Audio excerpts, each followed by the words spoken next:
पूजनीय विश्वगुरु महाकारुणिक तथागत गौतम बुद्ध, भारतीय संविधानाचे शिल्पकार डॉक्टर बाबासाहेब आंबेडकर यांच्या विचारांना अभिवादन करून, तसेच सर्व महामानव महामाता यांच्या विचारांना अभिवादन करून आपण आजच्या ग्रंथ वाचनाला सुरुवात करत आहोत. काल आपण असं बघितलं की आता गौतम हे सम्यक बुद्ध झालेले आहे आणि हे बुद्ध होताना ते आधी बोधिसत्व होते, नंतर बुद्ध झाले. बोधिसत्व आणि बुद्धामधला आपण फरक बघितलेला आहे. आणि बुद्ध होण्यासाठी 10 अवस्था आणि 10 पारिमिता आपण बघितले पार कराव्या लागतात. त्याच्यापैकी 10 अवस्था आपण काल बघितलेल्या होत्या. त्या 10 अवस्था म्हणजे मुदिता असेल, विमला असेल, आजची स्पर्तिभूमी असेल, प्रभाकारी असेल, दुर्डमा असेल, यासारख्या या 10 अवस्था आपण काल, उपेक्षा असेल, या 10 अवस्था आपण काल बघितल्या, त्याचा अभ्यासही केला. त्याच्यामधला जो थोडासा भाग राहिला होता तो म्हणजे पारमिता. आता ह्या 10 पारमिता तेही अतिशय महत्त्वाचे आहेत. तर त्या 10 पारमिता जे कोणते आहेत, तर पहिले आहे शील. शील म्हणजे कोणतीही गोष्ट वाईट न करता नीतिमत्ताने चालणे, वाईट गोष्टी न करणे, त्याला आपण काय म्हणूया, शील असं म्हणायचं आहे. दान, दान मदत याच्यामध्ये फरक आहे. दान म्हणजे कोणत्याही, आता एखाद्याला मी मदत केली, कोणत्याही प्रकारची मदत केलेली आहे, परंतु ती मदत करत असताना त्याच्याबद्दल कोणतीही अपेक्षा न ठेवता, स्वार्थाची किंवा परतफेडीची अपेक्षा न ठेवता, लोकांच्या भल्यासाठी स्वतःची मालमत्ता अर्पण करणे किंवा स्वतःचा देहसुद्धा अर्पण करणे, त्याला दान असे म्हणतात. त्यानंतर आहे उपेक्षा. उपेक्षा म्हणजे निरपेक्ष हेतूने, म्हणजे राग नाही, लोभ नाही, प्रेमही नाही, द्वेष नाही, त्याला म्हणायचं उपेक्षा. त्यानंतर आहे निष्क्रम. चौथं, ऐहिक सुखाचा त्याग करणे. वीर्य, हाती घेतलेले काम कोणत्याही परिस्थितीमध्ये माघार न घेता अंगामध्ये असलेल्या सामर्थ्यानिशी ते काम पूर्ण करणे, त्याला वीर्य असे म्हणतात. 6वं आहे शांती. शांती म्हणजे क्षमाशीलता. कोणी जर आपल्याला द्वेषाने वागत असेल, शत्रुत्वाशी वागत असेल, तर त्याला आपण शांतीने उत्तर देणे, ती म्हणजे शांती आहे. सत्य, माणसाने कधीही खोटं बोलू नये, नेहमी सत्य बोलावं. 8 अधिष्ठान. अधिष्ठान म्हणजे मी एखादं मनाशी ध्येय बाळगलेलं आहे, तर ते ध्येय पूर्ती करण्यासाठी कोणत्याही परिस्थितीत त्या ध्येय गाठण्याचा मी प्रयत्न करेन. ते ध्येय गाठल्याशिवाय मी तिथून हलणार नाही, त्याला अधिष्ठान असे म्हणतात. त्यानंतर आहे करुणा. करुणा म्हणजे फक्त मानवाविषयीच प्रेम न ठेवता या सृष्टी तलावर जेवढे सजीव आहेत, निर्जीव आहेत, प्राणीमात्र आहेत, वृक्ष आहेत, अशाविषयी शत्रुत्वाची भावना न ठेवता मित्रत्वाची भावना ठेवणे, त्यांच्याविषयी चांगलं वागणे, त्याला करुणा असे म्हणतात. आणि मैत्री, तो त्याचाच भाग आहे पुढचा. शत्रू असो, मित्र असो, सर्वाविषयी प्रेमाची वागणूक ठेवणे, अशा ह्या 10 पारमिता आहेत. कोणत्या कोणत्या? शील, दान, उपेक्षा, निष्क्रम्य, वीर्य, शांती, सत्य, अधिष्ठान, करुणा आणि मैत्री, या 10 पारिमिता आहेत. तर 10 पारिमिता, 10 अवस्था पार करून सिद्धार्थ हे काय झालेले आहेत? बुद्ध झालेले आहेत, सम्यक सहबोधी झालेले आहेत. हे आपण कालपर्यंत बघितलेलं होतं. आता त्याच्या पुढचा भाग आज आपल्याला बघायचा आहे, भाग 5वा.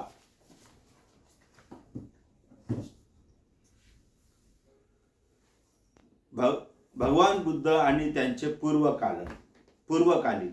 नंबर 1, बुद्ध आणि त्यांचे वैदिक ऋषी.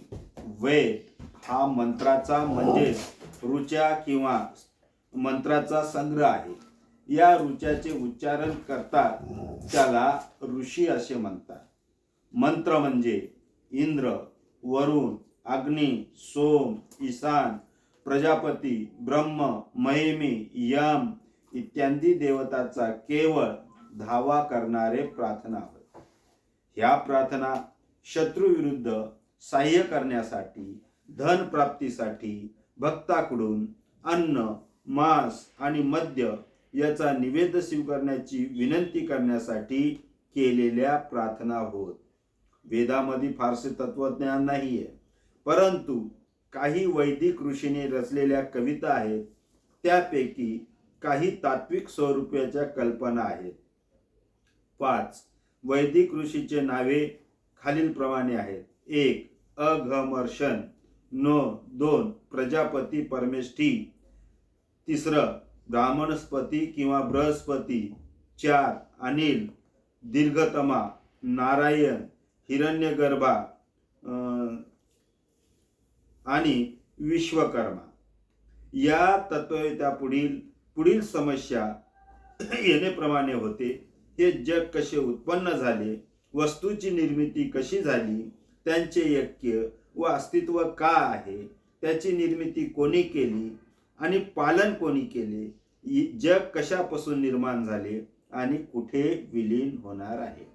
तर एका बाजूनं गौतम हे आता बुद्ध झाले, सम्यक संबोधी झाले, आणि दुसऱ्याच बाजूला त्यांच्या काळामध्ये काही समकालीन होते, त्याला आपण ऋषी म्हणत. मग हे ऋषी काय म्हणायचे? मंत्र म्हणायचे किंवा ऋचा म्हणायचे. मग ऋषी कोणाला म्हणतात? तर ऋषी ज्याला की जे इंद्र असेल, वरुण असेल, अग्नी असेल, प्रजापती असेल, या लोकांची प्रार्थना करतात त्यांना काय म्हणतात? ऋषी असे म्हणतात. मग ह्या प्रार्थना शत्रू विरुद्ध विजय मिळवण्यासाठी करतात, धन प्राप्तीसाठी करतात. मग हे करताना या भक्ताकडून अन्न, मांस आणि मद्य स्वीकारण्याची विनंती या देवाला ते करत असतात. मग यांच्यामध्ये त्यावेळेसचे जे काही समकालीन ऋषी आहेत, अघर्मशन, प्रजापती, बृहस्पती आणि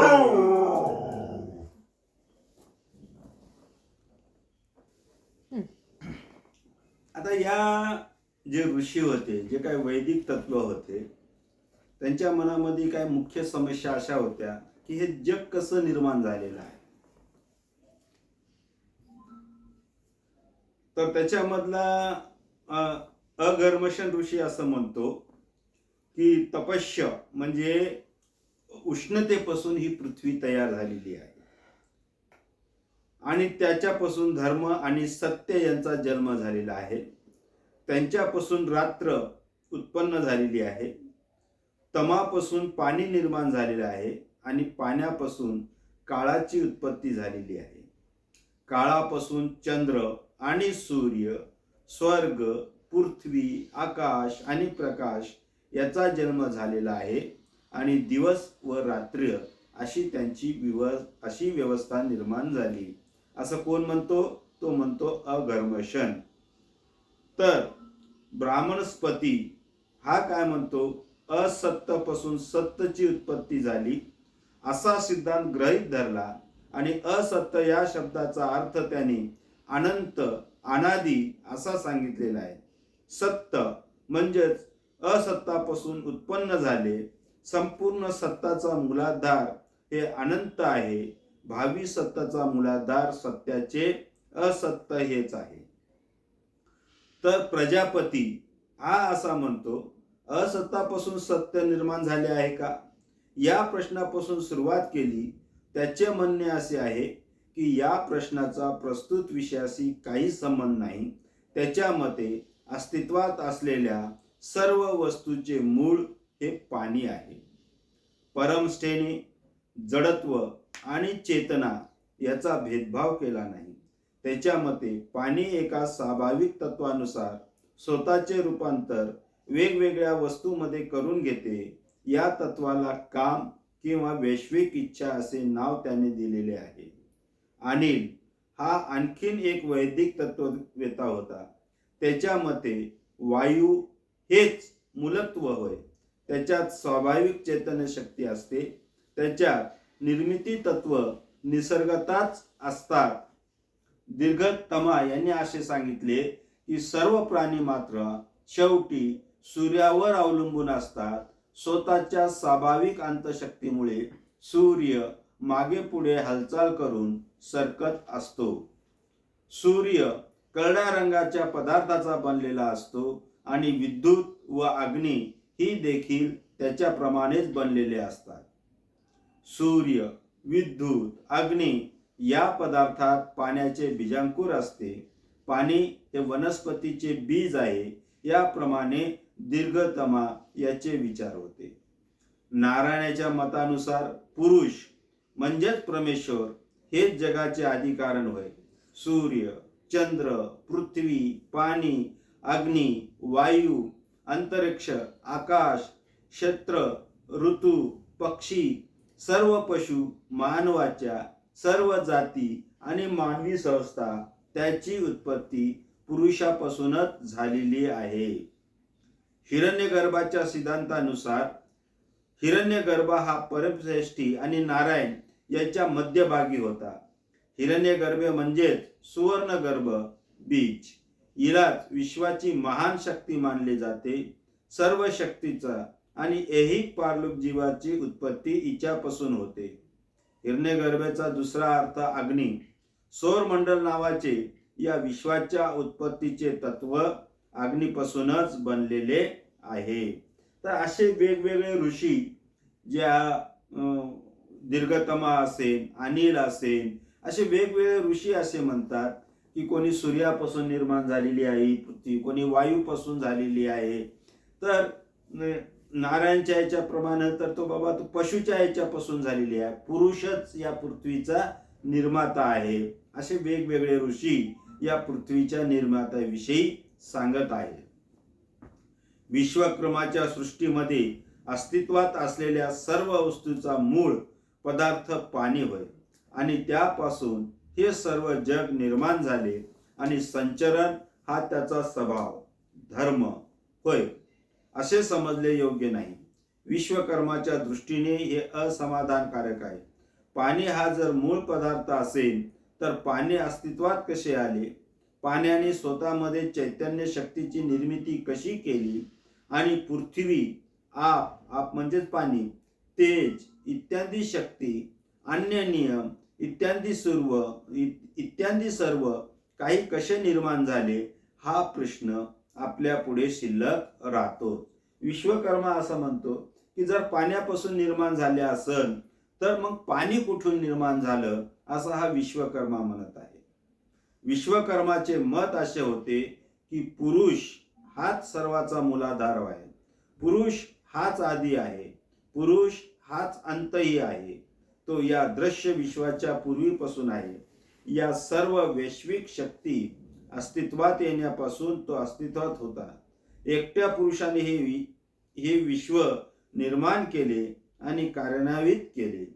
पुरुष केवळ एक आहे आणि एकमेव आहे.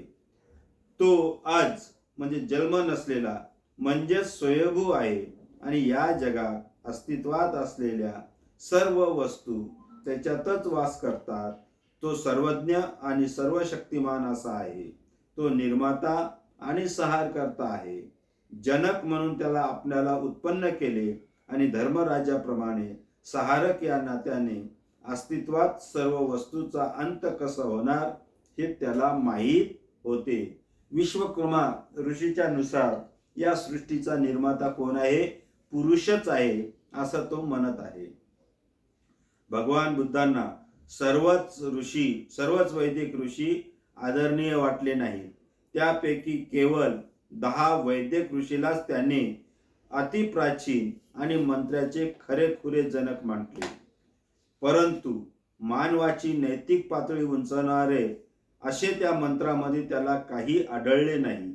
त्यांच्या मते वेद हे ओसाड वाळवंटाप्रमाणे निष्प्रयोजन आहेत.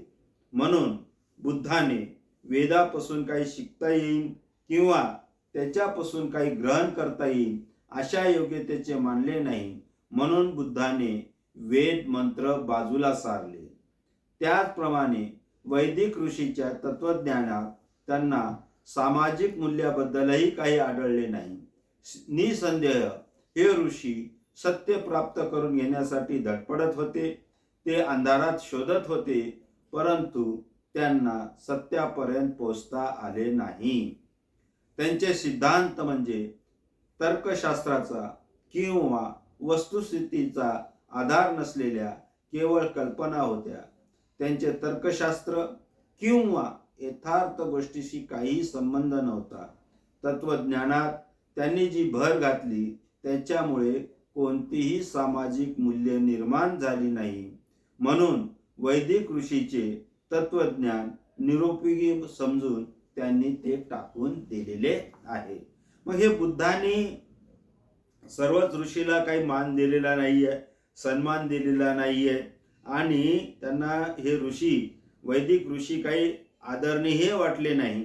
आणि याच्यामधले जे काही खरेखुरे ऋषी आहेत म्हणजे बुद्धाच्या मते असे ते फक्त 10च ऋषी होते. परंतु वेदामध्ये मानवी कल्याणासाठी समाज उपयोगी काही नाहीये. वेद आणि याच्यामुळे वेदाला बुद्धाने बाजूला सारलेलं आहे. कारण या वेदामध्ये कोणतेही सामाजिक मूल्य नाहीये, या वेदामध्ये सामाजिक कल्याण नाहीये, या वेदामध्ये कोणतेही सत्य नाही आहे. त्याच्यामुळं वेदाला बुद्धाने मानलेलं नाहीये. आता तत्ववेता कपिल, तर त्या बुद्धाच्याच काळामध्ये एक तत्ववेता कपिल नावाचा ऋषी होता. अत्यंत प्राचीन आणि चांगला होता तो. भारतवर्षातील प्राचीन तत्ववेत्यात कपिल हा अग्रगण्य होता. त्याचे तत्वज्ञानविषयक दृष्टिकोन अनुपम होते. तो केवळ एक तत्वज्ञ म्हणून नव्हता, तर एक दार्शनिक वर्ग असावा असे त्याचे स्थान अद्वितीय होते. त्याच्या तत्वज्ञानाला साख्य तत्वज्ञान म्हणून ओळखले जाते. त्याच्या विचारातील मूलतत्वाचे स्वरूप थक्क करून टाकणारे होते. सत्याला पुराव्याचा आधार पाहिजे. साख्य तत्वज्ञानाचे हे पहिले तत्व होय आहे. पुराव्याखेरीज सत्य असूच शकत नाहीये. सत्याला सिद्ध करावयास कपिलने सिद्धांतांचे फक्त 2 प्रमाण मार्ग मानले. एक प्रत्यक्ष ज्ञान आणि दुसरे अनुमान. प्रत्यक्ष ज्ञान म्हणजे इंद्रियाच्या माध्यमाने आपल्या समोरील वस्तूचे आकलन. आणि अनुमान हे 3 प्रकारचे असतात असं त्यांनी सांगितलं. एक कार्यावरून कारण ओळखणे, जसे दरीतून वाहणाऱ्या ओळ्याला पूर आल्यावर डोंगरावर पाऊस पडत असल्याचे अनुमान काढणे. सामान्यतः दृष्ट अनुमान, जसे मनुष्य जेव्हा एका स्थानावरून दुसऱ्या स्थानी जातो तेव्हा तो स्थान परिवर्तन करतो असे आपण अनुमान काढतो. त्याचप्रमाणे ज्या अर्थी तारे निरनिराळ्या ठिकाणी दिसतात त्या अर्थी ते स्थान परिवर्तन करतात असे अनुमान आपण काढू शकतो. तर कपिल नावाचा एक ऋषी होता, मुनी होता. तो फार तत्वज्ञानी होऊन गेलेला आहे. तो साख्य तत्वज्ञानाचा म्हणून तो प्रसिद्ध आहे. त्याच्या तत्वज्ञानामध्ये की एखाद्या गोष्टीला सत्य जर मानायचं असेल तर त्याला पुरावा पाहिजे असं त्याचं मत होतं. आणि एखादी सत्य गोष्ट पुराव्याच्याच आधारे आपण त्याला सिद्ध करू शकतो. मग सत्य सिद्ध करायचे असेल तर त्याला 2 मार्ग सांगितले. एक प्रत्यक्ष ज्ञान आणि दुसरं अनुमान. मग अनुमान म्हणजे काय आहे की एखादी गोष्ट, आता समजा आपण म्हणतो वारा तर काय आपल्या नजरेला दिसतो का? परंतु वारा सुटला की आपल्याला थोडंसं गार वाटते, मग आपण म्हणतो वारा सुटलेला आहे. आता पाणी गरम आहे का थंड आहे हे आपल्याला जाणवते का? परंतु पाणी गरम असलं त्याच्यातून वाफ निघते, मग ते आपल्या नजरेला जाणवते, मग आपण काय म्हणतो? ते पाणी गरम आहे. तर हे काय झाले? त्याचे थोडेसे अनुमान झालेले आहेत.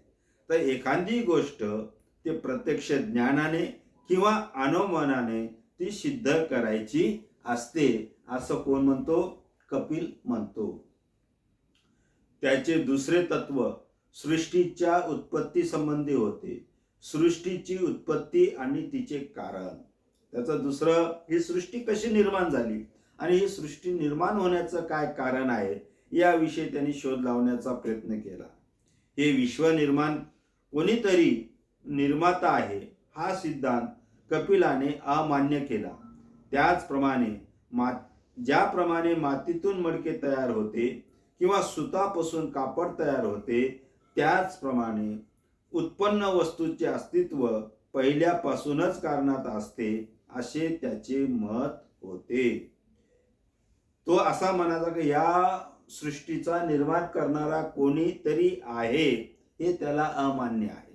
तो काय म्हणतो की मातीतून मडके तयार होतो, कापड हे सुतापासून तयार होते, तसंच आपलं मानव किंवा ही सृष्टी होण्या अगोदर कोणीतरी असायला पाहिजे. विश्व एखाद्या निर्मात्याने निर्माण केले हा सिद्धांत अमान्य करण्यासाठी कपिलाने पुढे केलेला हा पहिला आधार होय. आपल्या मताच्या पृष्ठभागात त्यांनी इतरही काही आधार त्यांनी दिलेले आहेत. असत्य हे कोणत्याही कृतीचे कारण होऊ शकत नाही. वास्तवतः नवे असे काहीच उत्पन्न होत नाही. निर्माण झालेली कोणतीही सृष्ट वस्तू ही ज्या पदार्थापासून बनते त्यापेक्षा ती निराळी नसते. ती ज्या पदार्थापासून बनलेली असते, सामग्रीच्या स्वरूपात ती अगोदरपासूनच अस्तित्वात असते. अशा निश्चित सामग्रीपासून केवळ निश्चित स्वरूपाचीच वस्तू तयार होऊ शकते आणि काही विशिष्ट स्वरूपाच्या सामग्रीपासून विशिष्ट स्वरूपाचे पदार्थ निर्माण होतात. पुढे हा कपिल असा म्हणतो की एखादी वस्तू तयार होते, मनुष्य तयार होतो, पदार्थ तयार होतात, वनस्पती तयार होतात, तर ते त्याच्या अगोदर असलेल्या त्या व्यक्तीपासून, त्या बीजापासून ते तयार झालेले असतात. तर मग या इंद्रिय गोचर विश्वाचे मूळ कोणते आहेत? कपिल म्हणतो उत्क्रांत म्हणजे विकास पावलेली आहे आणि अनुक्रांत म्हणजे अव्यक्त म्हणजे जी वस्तू पूर्वीपासूनच अस्तित्वात होते तिने या इंद्रियगोचर विश्व बनलेली आहे. तर कपिलचं मत असं आहे की अगोदरच कोणीतरी या सृष्टी तलावर आहे आणि त्याचा उगम त्यांनी नवीन सृष्टीमध्ये निर्माण करण्यात केलेला आहे. व्यक्ती वस्तू या अव्यक्त वस्तूचे मूळ असू शकत नाही. व्यक्त वस्तूचा आकार मर्यादित असतो.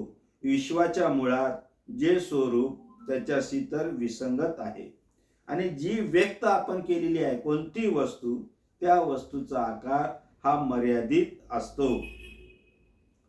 सर्व व्यक्त वस्तूशी परस्पराशी काही अंशी साम्य असतात, म्हणून एक व्यक्त वस्तू दुसरेचे अंतिम मूळ असते असे म्हणता येत नाही.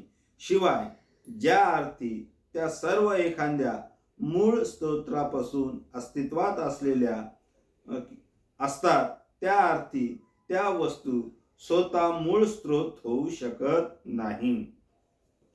तर समजा आता एखादी व्यक्ती आहे, आता समजा मी आहे, आता माझ्यापासून समजा आतूक आहे, आतूकपासून मुलं असे जे तयार झालेले आहेत, मी म्हणजे मूळ नाही. मी कोणापासून तरी तयार झालेलो आहे. ते कोणापासून तयार झालो हे माहीत नाही, पण तो आहे, कोणतरी आहे असं तो या ठिकाणी होतो. अयुक्त वस्तूचे प्रत्यक्ष ज्ञान का होऊ शकत नाही? तिच्या योगी तिचे प्रत्यक्ष ज्ञान होईल. आणि क्रिया इंद्रगोचर का होत नाही याचे कपिलने पुढील प्रमाणे उत्तर दिलेले आहे. अव्यक्तीचे वस्तूचे ज्ञान का होत नाहीये किंवा प्रत्यक्ष वस्तूचेही ज्ञान का होऊ शकत नाही, त्याच्याविषयी म्हणताना कपिल असं म्हणतो, त्यांची कारणे निरनिराळी असू शकतील. एक असं कारण असू शकेल की ज्याप्रमाणे ज्यांच्या अस्तित्वाबद्दल शंका नसते अशा वस्तूही प्रत्यक्ष दिसत नाहीत. उदाहरण हवा किंवा विद्युत. हवा, वीज हे यांचं अस्तित्व आहे, परंतु ते आपणाला दिसत नाहीत. त्याचप्रमाणे अयुक्त वस्तूच्या सूक्ष्म स्वरूपामुळे किंवा इंद्रगोचर होत नसतील, उदाहरणार्थ परमाणू, किंवा अतिशय दूर असल्यामुळे त्यांची अनुभूती होत नसेल, किंवा अतिशय सानिध्य असल्यामुळे अनुभूती होत नसेल, अथवा तिसरीच एखादी वस्तू मधीच असल्यामुळे अनुभूती होत नसेल, किंवा तत्सदृश्य पदार्थाशी झालेल्या संकरामुळे किंवा एखाद्या तीव्र संवेदनेनेच अस्तित्व असल्यामुळे अनुभूती होत नसेल, किंवा निरीक्षकाचे अंधत्व किंवा त्याच्या ज्ञानेंद्रियाच्या किंवा मनाचा एखादा दोष यामुळेही अव्यक्त वस्तू अदृश्य राहत असतील किंवा अनुभूती होत नसतील. तर हे सर्व विषय अतिशय गहन आहेत. या विषयावर गहन करताना एका याच्यावर अतिशय दिवस व महिने वर्ष जाऊ शकतात. कपिलना विचारण्यात आले, मग या विश्वाचे मूळ कोणते आहे? विश्वाचा व्यक्त भाग आणि अव्यक्त भाग याच्यातील फरक कशामुळे होतो? कपिलने उत्तर दिले, व्यक्त वस्तूंना देखील कारण असते आणि अव्यक्त वस्तूंनाही कारण असते, पण दोहोंचे मूळ मात्र कारणात असते आणि ते स्वतंत्र असते. व्यक्त वस्तू संख्येनं पुष्कळ आहेत आणि अवकाश व काल यांच्या बाबतीत मर्यादित आहेत. त्यांचे मूळ एकच, शाश्वत आणि सर्वव्यापी. वस्तू क्रियाशील आणि सावयव म्हणजे अवयव असणारे असतात. वस्तूचे मूळ कारण सर्व वस्तूमध्ये अंतर्भूत असतात, परंतु ते निष्क्रिय आणि एकसंग असतात. कपिल म्हणतो की अनुत्क्रांत वस्तूच्या विकासाची प्रक्रिया सत्व, रजस आणि तमस या त्यांच्या 3 घटकामुळे घडत असते. याला 3 गुण असे म्हणतात. या 3 गुणांमध्ये प्रथम सत्व प्रवृत्तीमध्ये प्रकाशमान आहे, तो प्रकट होतो, माणसाच्या सुखाचे कारण होतो. दुसरा गुण रज आहे, जो प्रेरित होतो, संचलित होतो, क्रियाशील निर्माण करणारा होतो. तिसरा गुण तम आहे, तो वजनाचा द्योतक आहे, तो अडवितो आणि निष्क्रियता आणि उपेक्षेची स्थिती निर्माण करतो.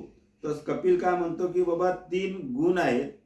त्या 3 गुणामध्ये त्याच्यामध्ये प्रकाशमान आहे, दुसरा गुण रज आहे, तो माणसाला प्रेरित करतो, उत्तेजित करतो, आणि तिसरा गुण जो तम आहे तो एक वजनाचं प्रतीक आहे असं तो सांगतो. या 3 घटकामध्ये परस्पराशी संबंध होऊनच त्या क्रियाशील होतात, एकमेकावर मात करतात, एकमेकांना आधारही देतात आणि परस्परात मिसळूनही जातात. ज्याप्रमाणे ज्योत, तेल आणि वात हे घटक दिव्याच्या घटकाप्रमाणे परस्पर संयोग करतात, त्यामुळे दिवा जळतो, त्याचप्रमाणे हे 3 गुण देखील एकत्रितपणे मिळून क्रियाशील होतात. तर एक छोटासा भाग या ठिकाणी कपिलने अतिशय समजून सांगण्याचा प्रयत्न केलेला आहे की हे 3 गुण जे आहेत, हे 3 गुण कसे आहेत? ज्योत, तेल आणि वात या याच्याप्रमाणे आहेत. हे कसे आहेत? एकमेकांना पूरक आहेत. आता समजा आपण पंथी, त्याच्यामध्ये वात ठेवलेली आहे, त्याच्यामध्ये तेल टाकलेलं आहे, वात तेल लागलं, वात टाकलं, त्याला दिलं तर ती ज्योत प्रकाशित होते. पण या 3 पैकी एक जरी कमी पडलं तर ते काय होऊन जातात? निरुपयोगी होतात. तसेच ते एकमेकांना पूरक आहेत आणि एकमेकांना निरुपयोगी सुद्धा आहेत. जेव्हा या 3 गुणात समतोल असतो आणि कोणतेही गुण दुसऱ्यापेक्षा वर चढ होत नाही, तेव्हा ते विश्व अचेतन असल्याप्रमाणे होते व त्यांची उत्क्रांती थांबते. आणि जेव्हा या 3 गुणात समतोलपणा नसतो, कोणता तरी एक गुण दुसऱ्यापेक्षा वर चढ होतो, तेव्हा हे विश्व सचेतन होते आणि उत्क्रांती सुरू होते. हे 3 गुणांमध्ये जर सारखेपणा असेल, म्हणजे योग्य असेल तर कोणत्याच प्रकारे उत्क्रांती होत नाही, परंतु एखादं जर वरचढ ठरलं तर त्या ठिकाणी बदल होऊ शकतो. गुणांचा समतोल का बिघडला जातो या प्रश्नाचे उत्तर देताना कपिल म्हणतो की दुःखाच्या अस्तित्वामुळे या 3 गुणांचा समतोल बिघडतो. या पृथ्वीतलावर दुःखाचं अस्तित्व आहे आणि या दुःखाच्या अस्तित्वामुळे या 3 गुणाचा समतोल बिघडत असतो. कपिलाच्या तत्वज्ञानात सिद्धांत हे होते. सर्व तत्ववेत्तांपैकी कपिल मुनीच्या तत्वज्ञानाचा बुद्धावर विशेष प्रभाव पडला होता. ज्याची शिकवण तर्कशास्त्र आणि काही अंशी वास्तवता यावर आधारलेली होती, असा कपिल हा एकच तत्वज्ञ असल्याचे बुद्धाला आढळून आले. हे जे काय आपण मागे एवढे ऋषी बघितले, त्या ऋषीच्या याच्यामध्ये फक्त बुद्धाला कपिलामध्ये जरा ज्ञान आहे, तो चांगला आहे, त्यांचं ज्ञान हे वास्तवावर आधारलेलं आहे असं बुद्धाला आढळून आलं. तथापि कपिलाने सांगितलेल्या सगळ्या गोष्टीचा बुद्धाने स्वीकार केला नाही. बुद्धाने कपिलाच्या फक्त 3 गोष्टी ग्राह्य धरल्या. मग त्या 3 गोष्टी कोणत्या? नंबर 1, सत्य हे पुराव्याने सिद्ध करता आले पाहिजे. नंबर 2, यथार्थाला बुद्धिवादाचा आधार असला पाहिजे, हे त्यांनी मान्य केले. ईश्वर अस्तित्वात आहे किंवा हे विश्व त्यांनी निर्माण केले हे गृहीत धरण्यास तर्कशास्त्रास किंवा वस्तुस्थितीचा कोणताही आधार नाही, हे त्यांनी मान्य केलं. जगात दुःख आहे हे त्यांनी मान्य केलं आणि कपिलाच्या शिकवणीतून इतर भाग अनावश्यक समजून त्यांनी तो भाग सोडून दिलेला आहे. तर कपिलाचे जे काही महत्वाचे जे 3 गुण गौतमाला किंवा बुद्धाला आवडले तेच त्यांनी मान्य केलं. ते म्हणजे काय? एक सत्य, ते पुराव्यावर सिद्ध करता यायला पाहिजे. नंबर 2 की ईश्वर आहे की न आहे, त्यांनी ईश्वराने हे विश्व निर्माण केलं आहे का, अशा फालतू प्रश्नामध्ये वेळ घालायचा नाही. आणि जगामध्ये दुःख आहे हे मान्य केलेलं आहे. म्हणून बुद्ध नेहमी सांगतात की पृथ्वी कशी निर्माण झाली, देव आहे की नाही, अशा निरर्थक गोष्टीमध्ये आपण सहभाग नोंदवायचा नाहीये. तर असे जे काही 10-12 ऋषी होते, वैदिक ऋषी, त्याच्यामध्ये फक्त त्यांना कपिल ऋषीचा प्रभाव त्यांना चांगला वाटला. त्यांचं मान्य काही अंशी त्यांनी मान्य केलं, त्यांचंही तत्वज्ञान सगळं त्यांनी मान्य केलेलं नाहीये. मग आता याच्यानंतरचा जो भाग येतो तो ब्राह्मण आणि ग्रंथ. या ब्राह्मण ग्रंथ या ग्रंथामध्ये काय काय आहे, कोणकोणते सिद्धांत आहेत, हा भाग आपण पुढच्या याच्यामध्ये बघूया. जय भीम, जय संविधान, जय भारत.